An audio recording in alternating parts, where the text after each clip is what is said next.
Hello, here to Vancouver. I'm quite happy to be here. Thanks for the invitation. I'm Michael Kienle, the CEO of IT Novum, and I show you something about how to administrate Ceph in a more easily way. What I do not want to do today is make an OpenStack deep dive, so if you're interested more in the OpenStack general stuff, just go to the other tracks, there's so plenty of them. And I will not talk about OpenStack storage in general. I did that at the last Paris summit 6 months ago, so please have a look at the OpenStack Cinder stuff, which I've been telling you there. Well, what I want to do today is show you how to use a modular and extensible open source framework for facing the current challenges around OpenStack storage. I'm going to start with the challenge of software-defined storage. Is Ceph the answer or an answer for that? And how to tackle Ceph without using the command line, which may cause some headaches for some people.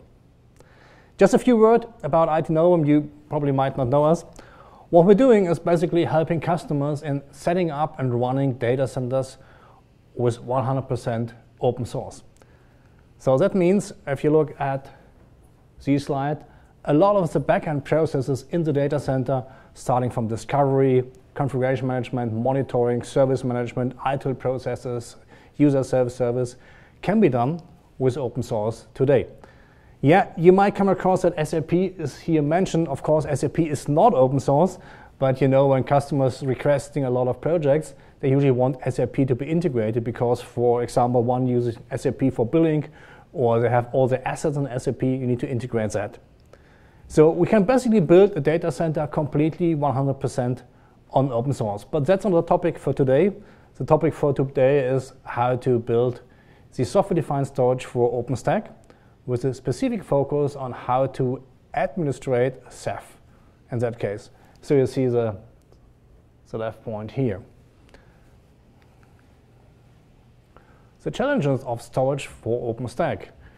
You all know the data growth is extremely right now, and it needs to be managed automatically and of course a little bit cheaper to compare or compete with the data growth.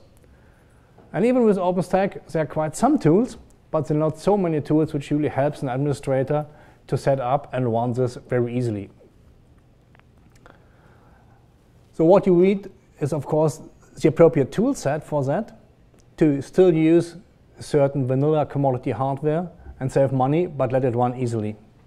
And of course, you want to reduce the vendor lock-in because you do not want to go to the, let's say, top 5 storage vendors, which do not really save you money because they bundle their hardware with their software and charge you huge margins on that. And the next point is quite important, the standardization by using open APIs and therefore being able to abstract from the hardware, choose the underlying stuff which you want, and you're free. And of course, if you're doing an OpenStack project, that's really important. I think you're probably familiar with software-defined storage as the abstraction between the hardware and the software, but there are a lot of challenges that goes along with that. What you need? You need an open standard. Yeah, that sounds pretty simple, pretty easy, but with open standards alone, you're not getting anywhere. You need high scalability, you need high availability. What does it mean for you? You might end up with an own developed open source tool stack running underneath the OpenStack, which can run you into some issues because you need to handle it. On the other hand, there are a lot of tools available out there which guarantees you high scalability for certain things within an open source tool. But you need to ensure how to do that. You need to ensure how you want this reliability to happen and how it runs. And this can lead you, usually, that you have some lower investments when you're just building up, but a lot higher operational costs because these things you're building are way more complicated to run. To solve this, there are many options. One, probably one of the most renowned one, is called Ceph. I don't know if you guys come across that already.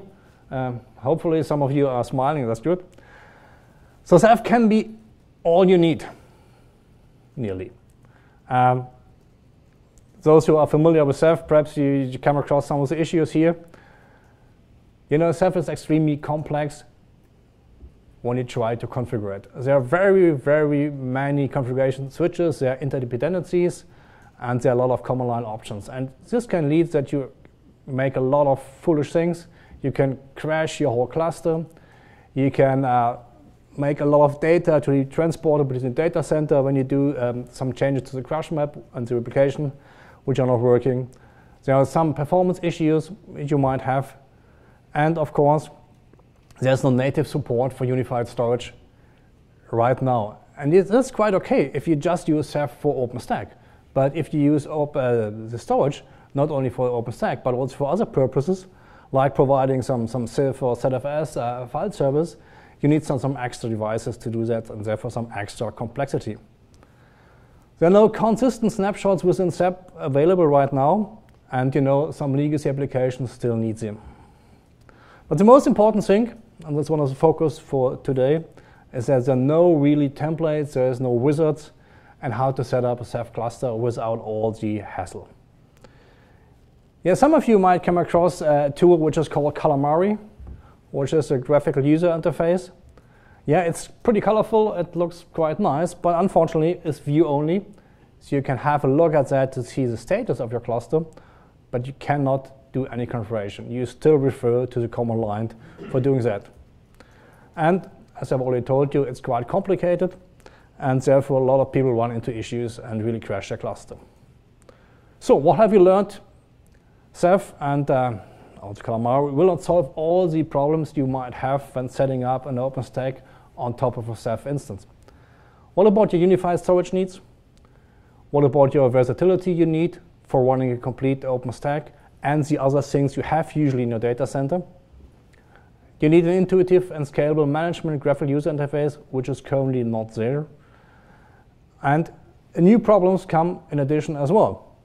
Complexity, how to tackle with the freedom you have to use vanilla hardware, but you have no guide on how to configure the specific hardware here appropriately. So now what? And we have a solution for that. That's the reason why I'm here, of course. We have developed a modular open source based framework, which I presented a couple of times with different viewpoints and different perspectives on that in the last few summits.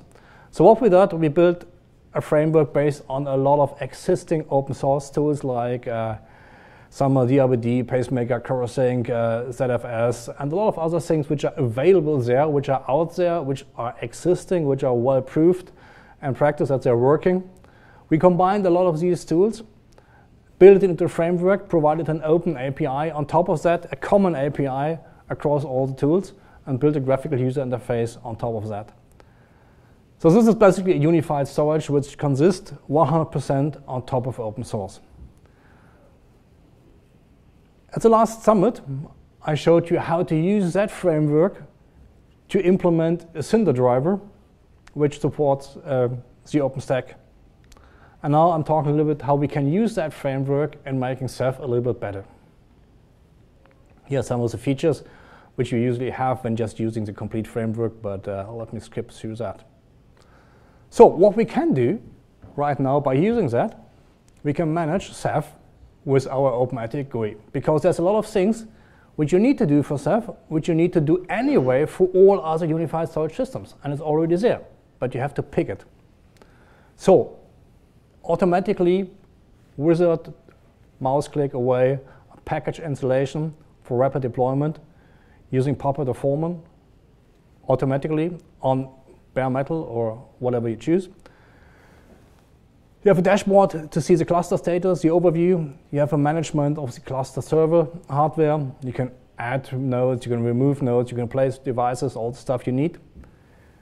You have the cluster management. You can monitor the cluster utilization, is the status of the OSD, the monitors, is everything up and running, it's in and out and all this thing, placement group status.